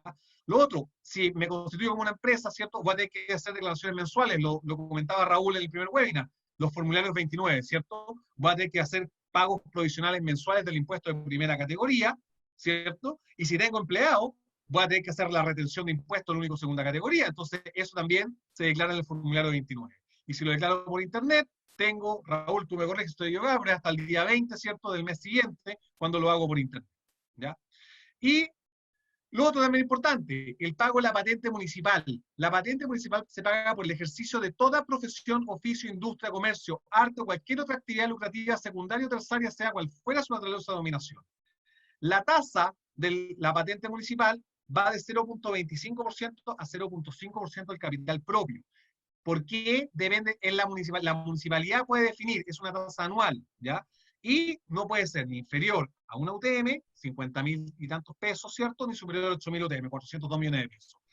Habrán escuchado las noticias que esto tema de la sociedad de inversión es todo un tema, por eso también tenemos que definir, ¿cierto?, dónde va a estar ubicado, ¿cierto?, nuestro oficio, nuestra industria, porque de eso también, o nuestras sucursales, porque de eso también va a depender cuál es la tasa patente municipal, que a veces no la consideramos, pero si al negocio le va bien, ¿cierto?, y mi capital propio aumenta, bueno, puede ser súper, súper costosa, ¿ya? Y también es importante tener presente que el artículo 32 del Decreto de Ley de Rentas Municipales establece que las personas que ejerzan profesiones liberales o cualquier otra profesión o ocupación lucrativa, de acuerdo con la definición del artículo 42, número 2 del Decreto 824, o sea, los profesionales honorarios, pagarán su patente anual, solo en la comuna donde tengan instalada su consulta, estudio u oficina principal. Dicha patente la va a aparecer en todo el territorio y las personas de este artículo pagan una patente única anual, el equivalente a una UTM, o sea, en el año 50.322 pesos. Lo último, oye, ¿cuáles son los documentos que tengo que emitir entonces? ¿Factura o boleta? ¿Afecta o exenta? Bueno, va a depender. Cuando la prestación del servicio, primero, factura o boleta, depende. Si es que la prestación del servicio, ¿cierto? Yo como empresa estoy pensando, como empresa que tributa en primera categoría, si es que yo la prestación del servicio se la estoy realizando a otra empresa que tributa con contabilidad completa en primera categoría, entonces factura. Si es que en cambio la prestación yo se la estoy dando a un paciente, a una persona natural, la clínica lo que tiene que hacer es emitir una boleta, ¿ya? No una factura. ¿Y afecta o exenta? Bueno, ya vimos, ¿cierto?, que en el caso de los odontólogos, por las prestaciones médicas, ¿cierto?, cuando se cumplen esos requisitos que hablamos antes, la clínica va a estar una boleta exenta de ello, ¿ya? Si es que se le ocurre vender productos, ahí ya no. Ahí va a tener que emitir una boleta, por ejemplo, el paciente, con IVA, porque la venta, ¿cierto?, de bienes muebles, el traspaso oneroso de bienes culturales muebles, está grabado con IVA como regla general. Por ende, ahí vamos a estar grabados con IVA, ¿ya? Entonces, ojo, tenerlo presente eso. No todo lo que haga la clínica odontológica va a estar exento. Si vendemos productos, ojo, vamos a estar grabados con IVA para que no se vayan a dar la impresión de que eso quedaría exento. Y eso es todo. Eso es un poco lo que queríamos presentar hoy día. La idea es tratar de relacionar esto con lo que comentó, ¿cierto, Raúl, la primera clase, con la parte tributaria, y irlo repasando, porque, bueno, entiendo esto después se sube, ¿cierto? Y obviamente cualquier cosa, duda, pueden consultar. Yo quedo atento, bueno, si hay consultas y podemos irlas comentando. Muchas gracias, Jaime. Tremenda presentación. Muy, muy entretenida y muy atingente, digamos, conocer los distintos tipos de sociedades. Te agradecemos mucho. Partamos con la ronda de preguntas. Hay hartas preguntas muy interesantes. Por ejemplo, Jaime Álvarez pregunta: si yo ya tengo una empresa unipersonal con giro indicado, ¿cómo puedo cambiarla a una EIRL? Y yo creo que también, apuntando a lo mismo que comentaste tú, quizás no sea la recomendación cambiarla a una IRL, quizás a una SPA, aunque sea un único socio, o sea, habría que evaluarlo. Correcto. A ver, primero se puede hacer, eso es lo que se denomina una conversión, ¿ya? A diferencia de las transformaciones se producen entre personas jurídicas, ¿ya? Acá es una conversión. Tú conviertes tu empresa unipersonal a la empresa individual de responsabilidad limitada o a una SPA, como efectivamente, como bien dice Gonzalo, ¿cierto? Lo puedes hacer, vas a tener que hacer la escritura, y lo que se entiende es que todo el patrimonio, ¿cierto?, de la empresa unipersonal se aporta a esta nueva sociedad. El único inconveniente que tenemos que tener ahí sí presente es que esos aportes son tasables. ¿Por qué? Porque yo estoy traspasando activos desde mi propiedad a la propiedad de una persona jurídica nueva. Entonces, cuando se hace eso, hay que ver cuáles son los efectos que pueden generar. Eventualmente me puede generar IVA. Quizás yo voy a tener que facturarle a la nueva sociedad, ¿ya? Entonces, ojo, perdón, se me olvidó el nombre, pero ojo, si lo quieres hacer, hay que evaluarlo bien, cómo hacerlo, porque pues, te puede generar efectos tributarios. Se puede perfectamente, existen esos elementos que hay que evaluarse. Esa definición es más o menos para ir como respondiendo. Si no tienes bienes que puedan ser afectos a IVA, respecto de los cuales seas vendedor, check. Si no tienes bienes que puedan ser sujetos de tasación, entiéndase que tengas quizás una oficina, check. sea, si no tienes esas cosas, en principio podría ser un acto, digamos, válido la conversión, ¿ya? Porque como bien dice Jaime, ese proceso se llama conversión. Nosotros en general como tributaristas no la ocupamos mucho porque se entiende, como dijo Jaime, enajenación, hay efectos de IVA y hay efectos en la tasación, ¿ya? Y por lo tanto, si tú no tienes nada de eso, no eres vendedor, no tienes inmuebles sujetos a tasación, la conversión como proceso podría ser un procedimiento súper válido, digamos, para realizar lo que tú quieres hacer, de traspasar de IRL, digamos, a otra, o de empresario individual a IRL. Perfecto, muchas Muy bien. gracias. Después Pablo Muñoz pregunta, si para la SPA se puede elegir cualquier régimen tributario, ¿de igual forma existe uno más ventajoso que otro? No, lo que pasa es que la ventaja va a depender, esto es muy abogado, esta es la lata de los abogados que siempre dicen depende, ¿cierto? Pero lamentablemente depende, ¿me entiendes? Depende del nivel de tributación que tú tengas eventualmente por otras actividades. Si tú, por ejemplo, haces alguna actividad a nivel personal, ¿cierto? Que te genera una tributación muy alta, no te va a convenir de repente un régimen atribuido, porque vas a aumentar mucho tu tributación. Quizás te va a convenir un régimen PYME. Va a depender también de los requisitos que comentaba Raúl en la clase anterior. ¿Cuál es el monto del capital? Si estoy bajo las 75.000 UF, me voy a poder sujetar al régimen PYME. No sé, Raúl, si también puedes ahí... Sí, yo creo que es que acá, en materia tributaria, las soluciones estándares ya dejaron de existir hace varios años en virtud de la serie de reformas que hemos experimentado como país. Piensen que venimos desde el 2012 haciendo reformas tributarias cada 2 años. Entonces, las soluciones ahora son un poquito más customizadas. De hecho, por ejemplo, y yo le puedo contar con Jaime, nos reunimos con 2 participantes del webinar del primero, ellos nos pidieron una reunión, nosotros se la dimos, eran jóvenes y en el fondo la solución para ellos, dado que eran jóvenes, si iban a consumir toda la plata que iban a ganar, ¿cierto? La recomendación para ellos fue un sistema de atribución, que era el 14D8 que está en la diapositiva anterior. ¿Por qué? Porque en el fondo, para ellos, digamos, la curva de crecimiento de su renta iba a en el fondo iba a permitir que ellos tuvieran una carga tributaria adecuada a lo que ellos consumen. Pero si tú estás en otra etapa de tu vida, de repente tenés que evaluar un 14D3, que es donde tú, en el fondo, vas pagando impuestos por aquello que tú te consumes. ¿Ya? Porque en el fondo la idea acá no es pagar impuestos por la plata que tú no te gastas, que tú no te consumes. ¿Ya? Entonces, acá siempre las soluciones son dependiendo, digamos, de lo que quiera cada uno, de sus costumbres de vida, digamos, es como cuando tú le pedías a un arquitecto que te haga la casa, digamos, es como cómo vives tú, ¿cierto? Y te va adecuando las cosas, digamos, dependiendo de tus necesidades, ¿ya? En el caso del ejemplo que le comentaba, que lo vimos con Jaime, creo que ayer, Jaime, si no me equivoco, nos reunimos con ellos, les recomendamos eso porque eran jóvenes, y lo otro que les recomendábamos también era establecer, ¿cierto?, cómo ellos iban a repartir su plata en cuanto a las prestaciones. En el fondo uno puede establecer, si se asocia con alguien, digamos, qué hacer con la utilidad, pero esa utilidad se va componiendo por el trabajo de cada uno de los socios. Entonces ahí también eso se tiene que aceitar, se tiene que precisar.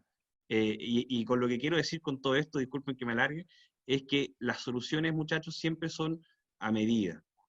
Ya no existe plan A, plan B, plan C, ocupe el B, no, eso no existe. Siempre tiene que ser dependiendo caso a caso. No lo dice un abogado, lo dice contador auditor, así que por lo menos ya no somos nosotros los que decimos depende, ¿no? Al menos. Perfecto. Oye, Rodrigo Bachman pregunta, para instalar una clínica dental entre 4 personas, ¿qué sociedad es la que más recomendarían para empezar y poder funcionar bien? Rodrigo, yo creo que depende. Esas 4, perdón, pero esas 4 personas, por ejemplo, ¿son todos odontólogos? Me imagino que sí. ¿Para ti son importantes que ellos 4 permanezcan constantemente en la sociedad? Puede ser. Algunos van a poner más, otros van a poner menos. Honestamente, yo creo que para la que más se recomienda hoy día es las sociedades por acciones, porque la vas a poder armar a tu gusto. Hay que armarla bien, para que no se aplique supletoriamente las leyes de las sociedades anónimas, ¿cierto? Pero la sociedad por acciones les va a permitir a ustedes también definir, oye, ¿sabéis qué? Pongamos limitaciones de la venta de las acciones durante 2 años. Y después el que quiere se va. Y definimos el precio al cual eventualmente se podría ir, ¿cierto? O todas esas cosas las puede regular la sociedad por acción. Entonces, si me preguntan a mí, yo creo que lo mejor, lo más útil y lo que en definitiva se va a adecuar más a los intereses, a lo que a ustedes les importa, en base a estas consideraciones generales, ¿cierto?, que vimos al inicio, es la sociedad por acción. Yo creo que eso es lo que yo recomendaría. Perfecto. Pablo Muñoz pregunta, ¿en la SPA también debe haber una justificación de la participación en el capital? Si la pregunta tiene que ver con el tema de la distribución, por así decirlo, de las utilidades, efectivamente sí. La ley de la renta, o sea, claro, como la sociedad por acciones te permite de repente hacer distribuciones que no necesariamente se condigan con la participación en el capital, si es que los accionistas de la sociedad son personas relacionadas, y en esto la norma de relación de la ley de la renta entiende principalmente relaciones de carácter familiar, no nuclear necesariamente, pero sí familiar, en ese caso, cuando tú quieras distribuir, ¿cierto? Si tú quieres distribuir de una manera distinta la participación en el capital, en un porcentaje distinto, entonces debieras tener también una justificación económica para hacerlo, ¿ya?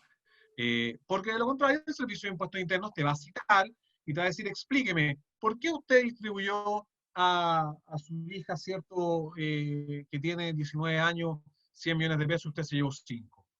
No, porque mi hija iba a armar un negocio tremendo. Bueno, va a tener que tener una buena justificación económica, ¿cierto?, para poder explicar eso, ¿ya? Entonces, sí, efectivamente va a tener que tener una buena justificación en la participación del capital. O más que la participación del capital, en la distribución de las utilidades, ¿ya? La participación del capital al final va a depender de cuánto aporte cada uno. O sea, eso ya tiene que ver, digamos, con la definición al inicio de cómo quieren armar el negocio. Perfecto. Muchas gracias. Claudia Castillo pregunta, si forma una SPA, ¿la distribución de repartición de ganancias es diferente inicialmente para los socios, luego se puede cambiar? Por supuesto, tú efectivamente puedes modificar los estatutos, puedes regularlo de una manera tal que se acomode a la manera en la cual ustedes consideran, digamos, que sería mejor hacerlo. Sí, eso se puede hacer. Habría que obviamente revisar los estatutos, ver cuáles son las limitaciones. Hay que ver, digamos, cómo modifico el capital, porque a veces, si los capitales son muy grandes, cuando los capitales son muy grandes, es otra cosa que también es importante tener presente. Cuando armamos una sociedad, poner capitales muy grandes, sin perjuicio que puede ser superior, por ejemplo, para los bancos, ¿cierto?, a veces nos puede generar conflictos al momento de si queremos modificar las participaciones en el capital. Entonces eso también es importante tenerlo presente. Y sí, se puede modificar, a la pregunta de Claudia, sí, se podría modificar, no es un problema, y eso habría que revisar los estatutos y ver cuál es la forma más adecuada que se condiga con lo que tú necesitas, ¿sí? Perfecto. La doctora Orlandini, Javier Orlandini pregunta, si se conformó una sociedad, se inscribió, pero no se ha iniciado actividades, ¿hay alguna obligación? Primero habría que ver si es que la obligación de hacer inicio de actividades, a ver, en general estos servicios operan un poquito de forma automática, considera, digamos, que el inicio de actividades y piensa, digamos, en la fecha de la escritura de constitución y dice si es que estás dentro del plazo, ¿ya? Entonces, si es que no lo has hecho dentro del plazo, es probable que te puedan cursar una multa al momento de inicio de actividades, pero no va a ser una multa mayor en todo caso, ¿ya? Si existe alguna otra obligación, pueden haber obligaciones, por ejemplo, el aporte. Si tú constituiste la sociedad y dijiste voy a aportar, hoy día aporto 100 y te comprometiste a aportar 50 más, existe una obligación. Tú tienes la obligación de aportar los 50 más. Entonces pueden haber otro tipo de obligaciones, aunque no hayas hecho el inicio de actividades. Y si es que tú estás en la práctica ejerciendo algún tipo de actividad con la sociedad, lo más probable es que estás en incumplimiento de haber informado al inicio de actividades, ¿ya? Si tú, por ejemplo, lo que hiciste un contrato de arriendo, bueno, ya te estás moviendo en el mundo, el movimiento de las plata, y por ende es muy probable que generes tributación. Entonces, claro, las obligaciones se pueden generar igual. El inicio de actividades, desde ese punto de vista, no es un requisito para la existencia de la sociedad o para que la sociedad pueda operar. La sociedad va a poder operar igual, en la vida, en el mundo jurídico, esa sociedad va a existir y se va a poder contraer obligaciones, va a poder hacer negocio. El problema es que está en un incumplimiento de una obligación tributaria, eventualmente, si es que cierto nos ha dado inicio a actividad. Perfecto, muchas gracias. Hernán Palomino pregunta, ¿la patente se paga por la empresa o además por el ejercicio personal? ¿O solo la empresa? En ese caso yo entiendo, si estás, digamos, prestando servicios, digamos, como empresa, es la empresa la que paga, digamos, la patente. O sea, al final la que tiene la patente es la que da la boleta de honorario al paciente, digamos. Claro, claro, correcto. Perfecto, eso es bien importante. ¿La patente de honorarios cuándo se paga o es un proceso directo en la declaración de impuestos anual? Pregunta Anita No, Montesino. la patente se paga, se puede pagar en dos cuotas. Ahora, la patente, digamos, profesional, eso se paga no en servicio de impuestos internos, eso es patente municipal, eso se paga en tesorería, si no me equivoco, ¿cierto, Raúl? En la Pero, municipalidad. Patente perdón, municipal en la municipalidad. patente municipal en la municipalidad, entonces se paga en la municipalidad, no en la declaración de impuestos anuales. Son cosas que van por líneas diferentes. Bueno, ahí Jaime tiene otras preguntas que, bueno, no determiné exactamente cuándo se generaron, pero claro, que él tiene un RUT de persona jurídica y que emite facturas. Entonces, claro, ahí hay que, respecto a la misma pregunta que preguntaba antes, valga la redundancia, en el sentido de cambiarse de una sociedad personal a una sociedad, una IRL, una SPA, de todos esos sentidos. No creo que haya una respuesta para eso, la verdad es que es como una pregunta muy custom. Después, Marcela Cisterna, ¿puedo dar boleta electrónica a los pacientes? Y este es un tema bien atingente porque a varios nos ha llegado el comunicado de que a partir de algún plazo se hace obligación dar boletas electrónicas para muchas sociedades. Si nos pueden informar un poquito más de eso y contestando la pregunta de Marcela también. Yo entiendo que sí, que efectivamente puedes efectivamente dar boleta electrónica a paciente. Sí, y de hecho va a ser obligación para los que eran facturado electrónico a partir del 31 de agosto ahora, y a partir del 31 de marzo del próximo año para aquellos que no eran facturadores electrónicos. Por lo tanto, vamos a migrar, ¿cierto?, todo un mundo de únicamente boletas de servicios electrónicas. Perfecto. Rodrigo Rivera pregunta, ¿qué pueden decirme respecto al inicio de actividades si desde mi fecha de egreso, fines del 2019, no he encontrado ni realizado trabajo? ¿Igual debo hacerla? No. Si no, efectivamente no estás realizando actividades profesionales ni nada, la verdad es que no. Perfecto. Ahora, te lo van a pedir en algún momento. Cuando quieras trabajar, te van a pedir emitir la boleta, vas a tener que hacer, digamos, informar, digamos, vas a tener que hacer una inicio de actividades. Perfecto. A ver, siguiente pregunta. Mariano Benjamín Galdames pregunta, como empresa, al comprar insumos u otros elementos para una clínica, ¿hay que comprarlos con factura o con boleta? Quien te emite la factura va a ser el vendedor. Lo que pasa es que si tú tienes una clínica, ¿cierto? Y eres un contribuyente con contabilidad, entonces te debieran emitir una factura. A ti te van a emitir una factura. La persona que a ti te vende te va a emitir una factura. Y de hecho es súper importante que así sea, porque te tiene que quedar el respaldo del gasto. Aquí voy, o sea, si es que tú compras un insumo, y no sé qué tipo, bueno, me imagino que son insumos, digamos, para el uso, digamos, de la propia actividad médica, pero esa venta es muy probable que esté grabada con IVA. Y eso te va a dar un crédito IVA, ¿ya? Entonces, la factura te va a servir para dos cosas. Primero, para poder acreditar el gasto, ¿ya? Y segundo, te va a dar ese crédito IVA. Si tú adicionalmente tu clínica vende, por ejemplo, también productos, los vende, ¿ya? Entonces, esa venta que tú haces va a quedar grabada con IVA. Entonces, el crédito por IVA, tú lo vas a poder utilizar en contra del débito por IVA. Entonces, efectivamente, si a ti te venden algo, es importante que, como clínica, ¿cierto?, que tengas el respaldo y que te emitan la factura correspondiente, de todas maneras. Claro, y ahí yo creo que sumando a eso, dado que me pasó en algún minuto, el término de la proporcionalidad del IVA, que también es un término quizás que en algún minuto hay que estudiar. Si tienen IVA, o sea, si tienen factura exenta y facturas afectas, también hay que tener harto ojo con el tema de la proporcionalidad del IVA. No es llegar y hacer facturas para todos lados y recibir facturas para todos lados, sino que hay unos límites. Eso, pero eso es como una cuestión súper avanzada que tienen que llevarla realmente contadores y asesores tributarios como bien capos, digamos. En mi humilde opinión, digamos. No, Eh, totalmente, o sea, efectivamente. Después, bueno, respondiendo a la pregunta, Juliana, yo creo que esa respuesta está realizada, digamos, que un ontólogo empresario unipersonal puede generar boletas de honorario electrónica. Va a ser obligación hacerlo, según lo que entiendo, y hay que hacer ese cambio, digamos, y muchos de los software dentales, como un aporte, digamos, ya se están conectando con facturadores electrónicos. Entonces, el minuto que uno hace el ingreso en el software dental, se genera la boleta automáticamente, lo que ayuda mucho, digamos, después para poder traspasar esa información a los contadores y a los auditores y hace un poquito más sencillo la operación, digamos, que estar generando las dos cosas al mismo tiempo. Jaime Álvarez pregunta nuevamente, ¿y el dentista que emite boleta a la empresa debe tener patente profesional también? Me imagino, o basta con la patente profesional de la empresa, digamos, que emite la boleta al paciente. Ahí, Perdón. el que tiene que tener la patente es el que está emitiendo el documento tributario a público. En ese caso sería la clínica. Por ejemplo, si tú vas como, no sé, pues, como Gonzalo Guarda a prestarle servicios a una clínica, y la clínica es la que está vendiendo a público, la clínica es la que debiese tener la patente municipal. Y eso está regulado en la ley de rentas municipales, ¿eh?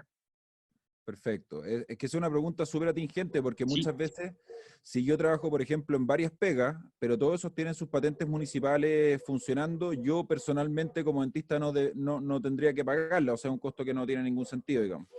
Así Y es. en esa misma línea, Claudio Venegas pregunta si tengo patente de persona y sociedad sin patente en el mismo domicilio ni en ninguno, para regularizar, ¿debo pagar la patente de la sociedad retroactivamente? Sí.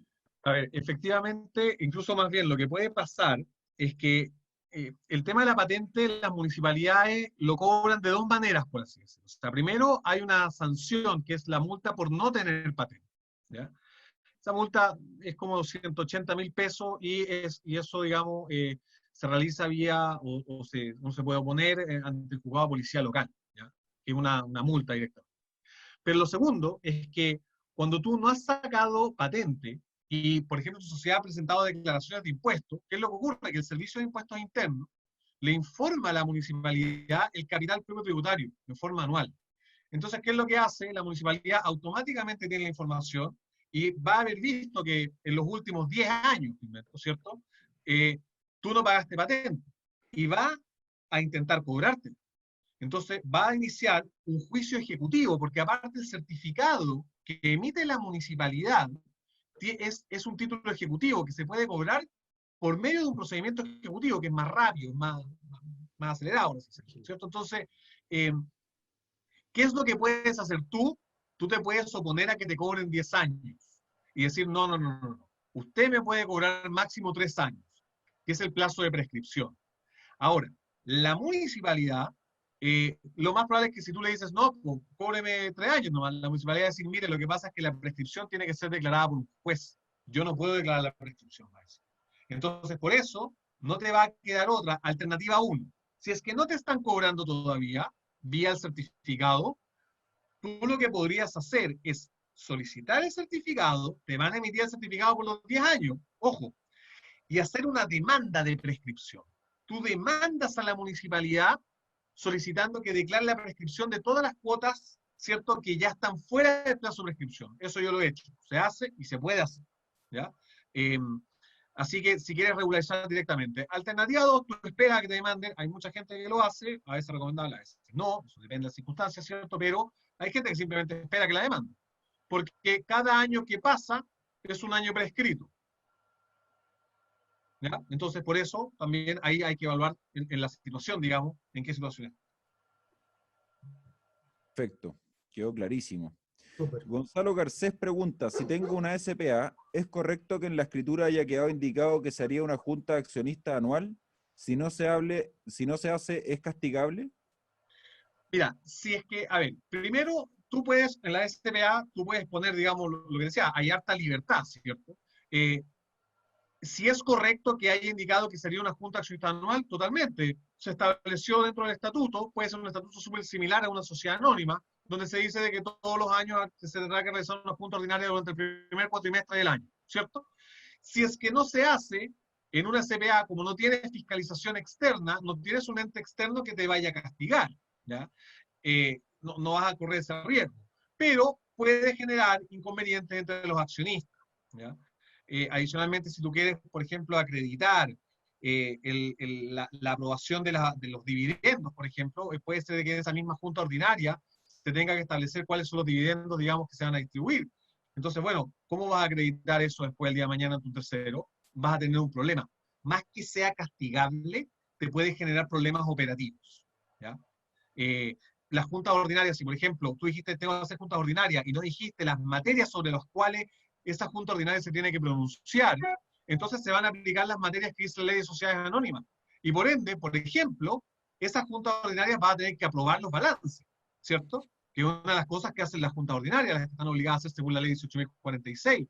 Entonces, por ejemplo, tú vas a ir el día de mañana a un banco y vas a decir, oiga, pero usted tiene que hacer junta ordinaria. ¿Y dónde están? Ah, no la he hecho. ¿Y la aprobación de los balances? Ah, no la he hecho. Ya, regularice, te van a decir. Entonces, por eso te digo que si está puesto, no es que esté malo, no es que sea castigable, pero te puede generar problemas operativos. Perfecto. Jaime Álvarez nuevamente pregunta, si inicia actividades como dentista y emite boletas como dentista y lo fiscalizan sin haber obtenido una patente profesional municipal, la fecha de cálculo de las multas es de que inició las actividades. Ojo, esto Correcto. según entiendo si las boletas se emiten directamente a los pacientes, digamos. En base a lo que conversamos, claro. Claro, yo creo que eso está como bien conversado, digamos. No sé si quieren agregar algo más, pero creo que ese tema se ha tocado bastante bien, digamos. ¿Se puede agregar compras con boleta a la contabilidad como gasto y hasta qué monto?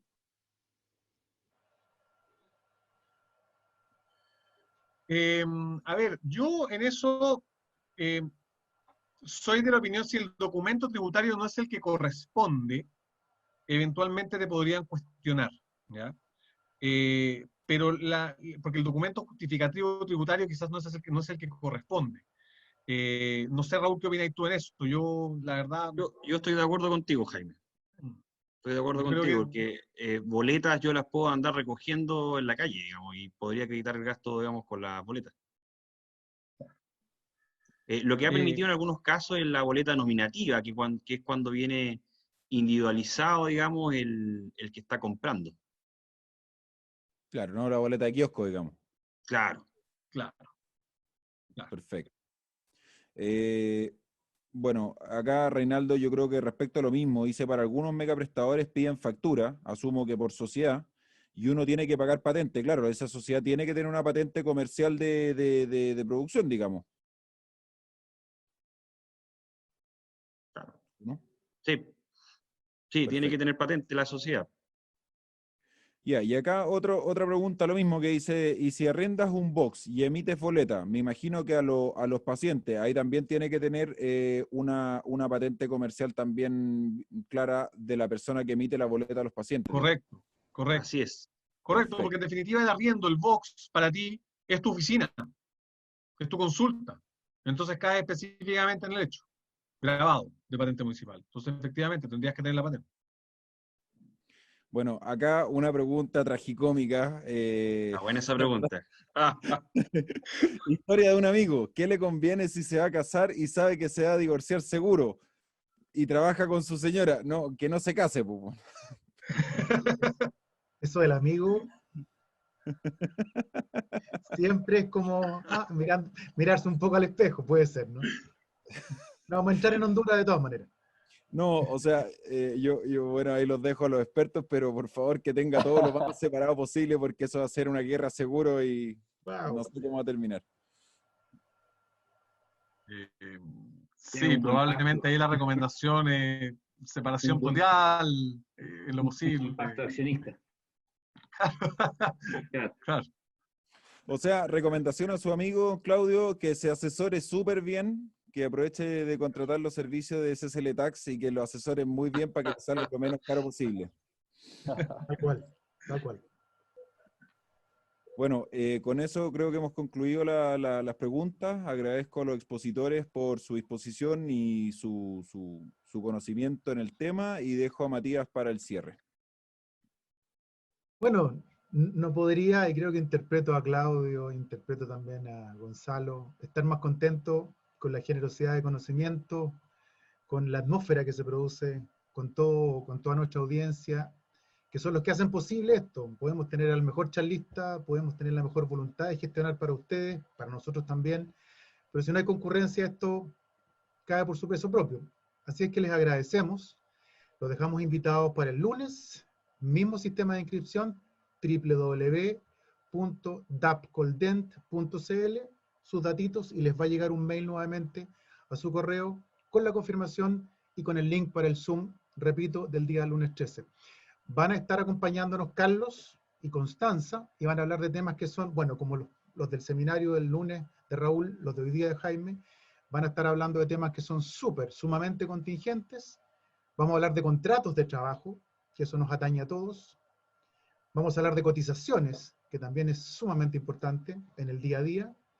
Y vamos a hablar de aspectos, no lo sabremos todo el mundo, aspectos COVID-19. Así es que los invitamos, van a ser temas súper interesantes, van a estar desarrollados con mucho cariño, con mucha contingencia directa hacia nuestra profesión. Les pedimos también que divulguen entre sus colegas, sus amigos, si esto les gustó, si les resultó útil. Y nuevamente agradezco la gentileza, la generosidad de los 4 expositores. Constanza y Carlos vienen, insisto, la próxima semana. Los dejamos invitados. Se cuidan, nos cuidamos. Hasta la próxima. Gracias a todos. Gracias, que estén muy bien. Un gusto. Chao. Nos vemos. A todos, estén muy bien, muchas gracias.